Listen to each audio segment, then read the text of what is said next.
nag-file ng petition for asylum at hiniling po ng bansang France na dalhin si Zaldico sa France. Po yan, kumpirmadong wala na sa kustodiya ng Czech authorities si Zaldico.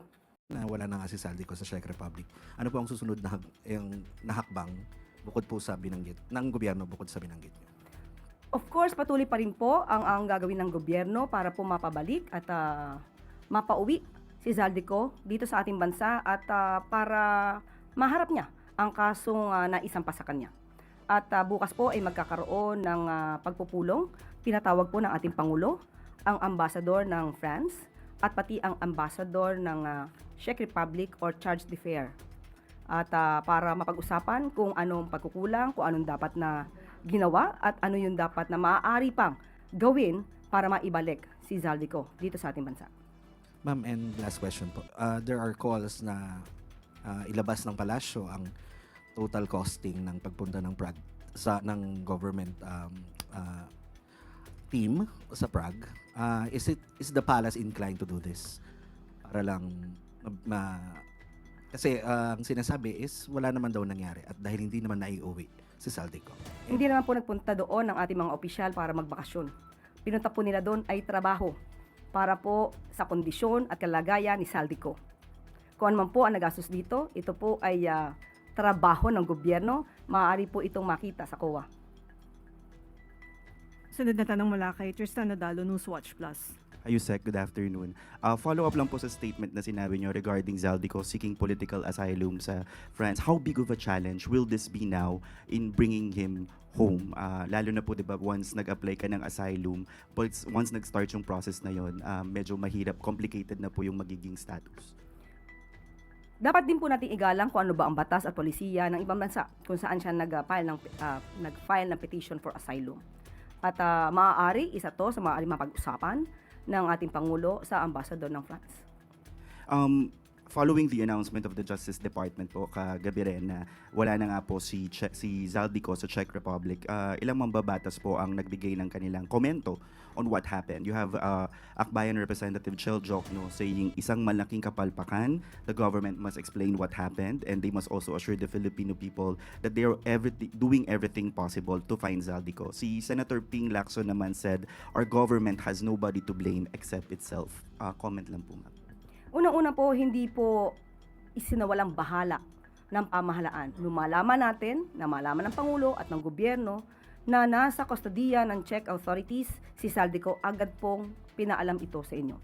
Alam po at agad pong nagtrabaho at pinapunta ang ating mga high-level officials doon. Nagkataon lamang po na mayroong batas na sinusunod din po ang Czech Republic dahil wala pong nalabag na batas si Zaldico sa Czech Republic. Ang tangi lamang po nag-issue kung bakit siya po na-hold at siya po ay nailagay sa kustodiya ng Czech Republic ay dahil sa invalid documentation. Last na lang po, ma'am. Given na nagkaroon nga po ng yung information na doon siya sa Czech custody and then eventually he applied for asylum for France, meron na po bang nakikitang lapses yung administration, let's say, sa bakit nakalusot pa si Zaldico from Czech to France? Is that something that the President would like to look into? Sa ngayon, ayon sa Pangulo ay wala siya nakikitang dapat sisihin dahil lahat po ng opisyal na na-involved dito para po alamin kung ano ang nangyari at anong kondisyon at the time ni Zaldico ay nagtrabaho po na maayos. Follow-up question mula kay Chona, UDZRJ. Ma'am, you said Zaldico is under jurisdiction ng French authorities. What do you mean by that, ma'am, para hindi lang kami mamali sa pag-report? Nasa France na po siya dahil doon po siya nag-file ng petition for asylum at hiniling po ng bansang France na dalhin si Zaldico sa France because of the pending petition for asylum. Hindi naman to, ma'am, for the yung word na custody or what do you mean na under jurisdiction? Nasa bansa na po siya ng France. French authorities, under French authorities? Hindi po siya nakakulong. Kailangan lang po siyang dalhin doon dahil meron siyang pending petition for asylum. Wala naman po siyang violation or recorded na violation sa French. Wala pong naipapaalam pa sa atin. Kailan siya, ma'am, nag-apply ng asylum? Wala pong detaling ibinigay sa atin, yan lamang po ang binigay sa kasalukuyan. Okay, let's stick to one question, one follow-up, so the others can also ask questions. Next question, Ivan Mayrina, GMA7. Yusek, following the confirmation by Secretary Vida that Zaldico is no longer under the custody of the Czech Republic, ano ho naging reaksyon ng Pangulo dito? Would you say that he was disappointed? He was angry? Ano ho yung naging reaksyon niya? Nakausap po mismo natin ang Pangulo ngayong araw at sinabi niya na disappointed siya. Dahil malapit na sana natin na pauwi si Zaldico. But since meron nga pong ibang bansang involved at ang lumalabas lamang po na kanya na-violate ay ang paggamit ng invalid documentation. So, ang bansang Czech Republic po ang siyang mag-uutos kung anong gagawin kay Zaldico. Batid din po siguro ng Pangulo na hindi lamang siyang dismayado, kundi marami sa mga Pilipino ang umasa, lalo't sa kanya nang galing ang anunsyo. Doesn't the President feel compelled to issue an apology over the announcement that he made himself? Balik ko ang tanong, saan po siya dapat mag-apologize? For at the very least, raising expectations that Zaldico will be made to answer to the Filipino people. Lahat naman po tayo ay umasa. Lahat naman po na dapat gawin ay ginawa ng Pangulo at ng administrasyon. Ang kanyang inireport naman po ay tama.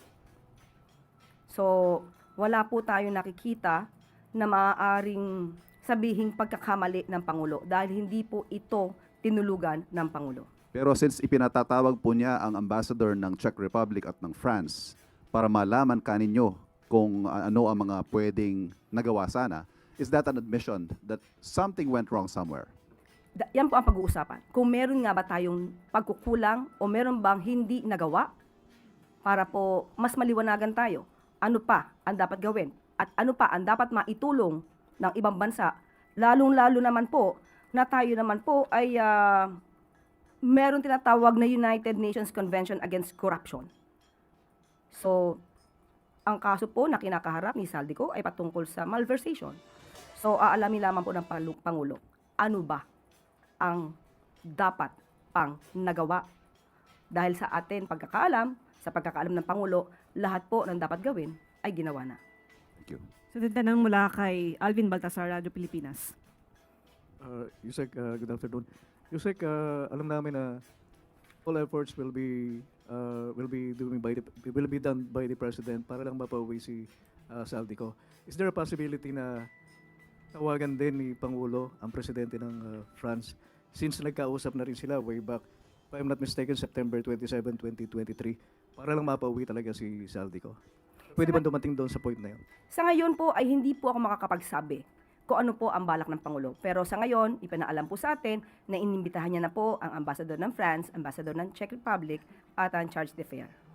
Yusek, ngayong nag-file ng asylum si Zaldico, medyo mahihirapan ba ang Pilipinas kung sakasakali? Kasi sa mga, sabi rin ng mga legal experts, mukhang mahihirapan yata pagka nag-seek ng asylum si Zaldico.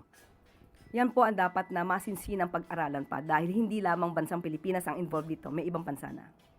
Salamat po, Yusek. Tanong mula kay Ace Romero, Philippine Star. Yusek, meron ba tayong impormasyon anong basehan ni Zaldico for seeking asylum? Ano yung mga sinasite niya for that application? Or grounds for seeking an asylum? Political persecution. So, clinically niya he's being politically persecuted here in the country, so he's seeking an asylum sa France. Yun ang inihatid sa ating impormasyon. Ano naman po ang inyong masasabi sa ganong claim ni Ko? Unang-una, bago po siya, sa ngayon, hindi ko po alam yung pinaka-timeline, anong date, kung kailan siya nag-file ng petition for asylum. Pero alam natin na bago pa man nangyari ang lahat, siya ay hinahabol na at pinababalik dito para sagutin ang mga alegasyon tungkol sa malversation, pagnakaw di umano ng pondo ng bayan. So, wala pong masasabing political persecution dito. Maliwanag po yan. Salamat po. Sunod na tanong mula kay Mads Moratillo, Net25.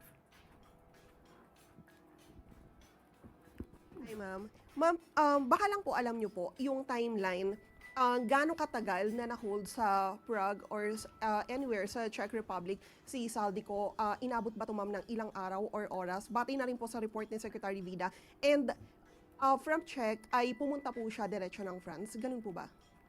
Ang pinakadetalye po ay si Secretary Vida ang magsasabi pagdating niya po dito sa Pilipinas. Dahil karamihan po dito ay confidential in nature. So, hindi po ako makakapagbigay na anumang detalye. Sunod na tanong mula kay Ivy